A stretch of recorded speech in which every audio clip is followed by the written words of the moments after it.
Le sourieur. Une nouvelle noire pour se rire du désespoir par Valérie Bonneau. Le vieux monsieur entra dans la rame de métro sans que personne ne lui prête attention. Personne ne prêtait jamais attention au vieux monsieur. D'aussi loin qu'il se souvienne, il était toujours passé inaperçu. Il s'assit dans le métro, un de ces nouveaux métros sur la ligne 6, sans séparation entre les wagons. Il trouvait cela plus convivial. Tout le monde était dans le même wagon, tout le monde partageait le même voyage. Il attachait beaucoup d'importance à la convivialité. Il vivait seul, mais n'imaginait pas son existence sans les autres. Il observait les gens autour de lui, le métro n'était pas bondé, une affluence soutenue mais rien d'oppressant. Il pouvait examiner les passagers, les étudier, des visages renfrognés, les yeux rivés sur les téléphones portables pour la plupart avec des écouteurs pour beaucoup d'entre eux. Chacun dans son monde. Le vieux monsieur n'aimait pas cela, mais il acceptait. Il savait que lorsque l'on n'a plus rien à partager, la tentation est grande de se refermer, de faire un plutôt que de faire plein. Il comprenait ces choses-là, il les avait vécues, et s'il avait toujours résisté à cette envie de se couper des autres, il comprenait la lutte, il la comprenait trop bien. Sur la vingtaine de personnes dans son entourage immédiat, il constata que plus de 10 regardaient leur portable, 3 ou 4 avaient un livre ou une liseuse, et les autres restaient les yeux dans le vide, tendus, stressés, inquiets. Il sourit. Il considéra l'homme en costume assis à sa gauche. L'homme ne tourna pas la tête, mais ses yeux cherchaient à estimer la menace. Il craignait cette intrusion, mais ne voulait pas montrer qu'il en avait conscience. Rassuré par ce coup d'œil latéral, il replongea dans son téléphone. « Vous allez bien ?» lui demanda le vieux monsieur. Il avait parlé fort, il avait parlé de cette voix un peu trop sonore qu'ont souvent les désaxés, les malheureux, les gens perdus dans le métro ou dans la vie. Il s'exprimait avec cette voix qu'utilisent ceux qui sont si loin qu'ils pensent qu'en hurlant on les entendra mieux. Le vieux monsieur avait la même voix, ou plutôt le même ton, mais il ne semblait pas perdu. L'homme en costume, assis à côté, était partagé entre la peur de cet inconnu, l'envie de se lever pour s'éloigner et la crainte du ridicule. Il hésita, mais laissa passer trop de temps pour pouvoir s'esquiver naturellement. Le vieux monsieur le savait. Les gens voulaient se lever, ils voulaient partir, mais ils n'osaient pas, ils n'osaient presque jamais. Alors l'homme au costume répondit calmement, sérieusement. « Ça va, oui. » Le visage du vieux monsieur rayonna, et dans ce sourire triste qui lui mangeait tout le visage, on lisait de la joie et de la souffrance. Laurent crut nécessaire d'ajouter « Merci », et il reprit sa lecture. « Vous ne me demandez pas comment je vais ?» continua le vieil homme. La femme au foulard assise en face de Laurent leva la tête de son téléphone et observa, avec une certaine gêne, cet échange. Laurent commençait à regretter de ne pas s'être éclipsé. Pourtant, il tenta de faire bonne figure. « Si, bien sûr. Vous allez bien ?» Le vieil homme éclata de rire, un grand rire fort, net, sain, et il prit le wagon, c'est-à-dire le train entier à partie. « Vous entendez ça ? Il me demande si je vais bien !» Plusieurs personnes regardèrent dans sa direction, agacées, embarrassées, surprises. Encore un vieux fou qui allait gâcher leur voyage. Elle n'avait vraiment pas besoin de ça en ce moment. « Madame, vous avez vu ? Le monsieur m'a demandé comment j'allais. Qu'est-ce que vous croyez ? Vous diriez quoi, vous ?» Et la femme au foulard observa ce vieil original, tenta d'y déceler cette folie qu'elle supposait, resta perplexe. Il souriait toujours, alors elle sourit à son tour. « Je ne sais pas. »« Ah mais il faut savoir, madame. Moi par exemple... » Le sourire était monté jusqu'à ses yeux alors qu'il concluait sa phrase. « Je vous dis que vous allez bien. » Elle n'allait pas bien, pourtant non, elle n'allait pas bien du tout. La fatigue, les problèmes d'argent, le stress, la situation, tout. Pourtant, Fatou sourit, presque malgré elle, et répondit « Oui, peut-être. »« Peut-être. Allez peut-être bien, c'est aller déjà bien, non ?» Il ne cherchait pas encore les regards des autres, il savait qu'il était un peu tôt. « Nous les gens, on est drôles. Quand on va bien, on s'invente toujours des raisons de ne pas aller bien, toujours. » Fatou, gêné par son sourire, n'arrivait pas à le faire disparaître. Un autre homme, avec un gros casque sur la tête, debout, observait la discussion. Il avait coupé le son et son visage, perdant ses rides d'angoisse, affichait des marques de concentration. Alors à force de chercher, on finit par trouver. C'est pas très compliqué en ce moment. Et moi, on va bien ?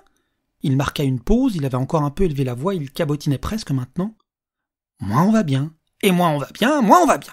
J'ai connu ça, avoua-t-il d'un ton plus posé. Pour enchaîner, « Vous aussi, non, vous avez connu ça ?» lança-t-il à la vieille dame qu'il guettait depuis un strapontin sur sa droite. La vieille n'en revenait pas. Que lui voulait-il, cet excentrique qui parlait si fort ? Son éducation la poussait à ne pas engager la conversation avec un malpoli. Cette même éducation qui l'obligeait à répondre lorsqu'on lui adressait la parole. « Sûrement » lâcha-t-elle d'un air pincé. « Oh la tête !» s'amusa le vieil homme, mi-surpris, mi-rigolard. « Qu'est-ce que c'est que cet air pincé, cet air tout chiffonné, madame ?» La vieille dame en serait tombée de son strapontin, mais c'était dit avec un tel naturel, avec toujours ce grand sourire triste, qu'elle n'arrivait pas à se vexer ou à monter d'un cran dans l'énervement. Les gens autour souriaient franchement. Il continua. « Voulez-vous m'enlever ce chiffon de votre visage ?» Eugénie ne put s'empêcher de rire. Quand lui avait-on parlé comme cela pour la dernière fois ? Elle songea à sa mère. Oui, sa mère lui parlait ainsi, c'était il y a si longtemps. Alors qu'elle visualisait sa mère, son sourire s'agrandit encore, empreint de tristesse, cette tristesse saine qui nous aide à supporter l'insupportable. Ah, voilà, c'est mieux. La voix du vieux monsieur avait grappillé quelques octaves. Vous savez ce qui se passe quand on provoque un sourire? Vous le savez, madame? Eugénie l'ignorait, mais recommençait à craindre le pire. Il allait peut-être lui sortir une longue histoire liée à quelques croyances ou religions, et Eugénie, athée, ne se sentait pas de subir cela. Mais que pouvait-elle répondre à cet original? Non, je ne sais pas. Alors, tel un vieux sage, il murmura, sur le ton de la confidence. Une autre personne sourit. Eugénie acquiesça. Il était drôle, ce vieux fou. Le métro s'arrêta à une station, quelques passagers montèrent. « Tenez-vous, là !»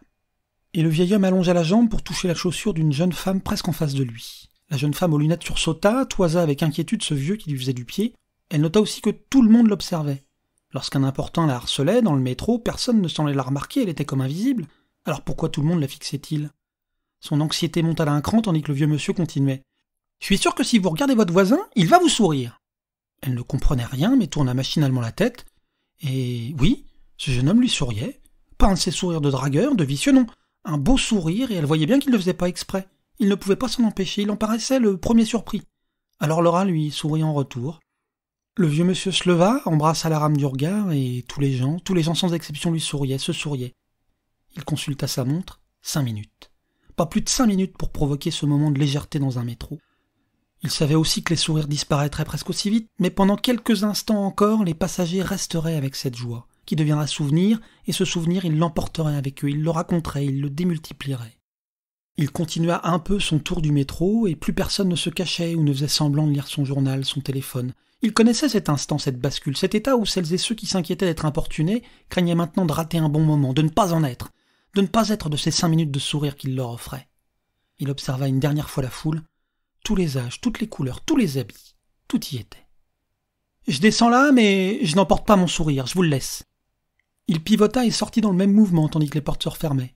Il avait eu le temps d'apercevoir les yeux voilés d'un homme. Oui, cet interlude arrivait à provoquer quelques larmes d'émotion. Oh, des petites larmes qui ne perlaient pas, mais le sentiment était réel, chaque fois. Il devait partir rapidement pour que le moment de grâce reste en suspens, ne retombe pas trop vite. S'il voulait vraiment faire sourire ces gens, il devait s'esquiver, ne pas trop en profiter avec eux. Depuis 5 ans qu'il répétait cela tous les jours, il connaissait bien les habitudes et les mystères des usagers du métro. Quand il descendait, il leur abandonnait son sourire. Sur le chemin du retour, quand il regagnait son petit studio, il étirait l'instant, s'imaginait prolongeant la discussion avec les passagers, leur soufflant « Vous savez ce que j'ai fait quand je suis arrivé en France ?» Il n'aurait pas su, alors il aurait continué. « Je suis allé voir ma fille. Oui, parce que moi, je suis du Maroc, mais ma fille, elle a toujours rêvé de vivre à Paris. Moi, ça me faisait peur, mais les enfants, ils doivent vivre leur vie. Et comme ma petite fille est tout pour moi, qu'est-ce que je pouvais faire, moi, son père, à part l'aider à atteindre son rêve? Il leur aurait confié ça. Chaque fois qu'il prolongeait cette rêverie, il imaginait les visages concentrés, arborant toujours leur sourire tandis qu'il finissait son histoire. Oui, quand je suis arrivé en France, il y a 5 ans, la première chose que j'ai faite, c'est d'aller voir ma petite fille. Et la tristesse de son sourire aurait paru naturelle à tout le monde lorsqu'il aurait ajouté « Je suis allé au Père-Lachaise pour lui dire au revoir. Elle n'est pas très loin de ce poète qui chantait du rock. J'imagine qu'elle doit être heureuse parce qu'elle aimait beaucoup le rock. » Et il partirait et il penserait comme il pensait toujours « Vous savez pourquoi je vous laisse mon sourire? Parce que je n'en ai plus besoin. » J'espère que cette nouvelle vous a plu. Je l'ai enregistrée spécialement pour fêter le 10 000e auditeur ou auditrice des Nouvelles Noires. À bientôt!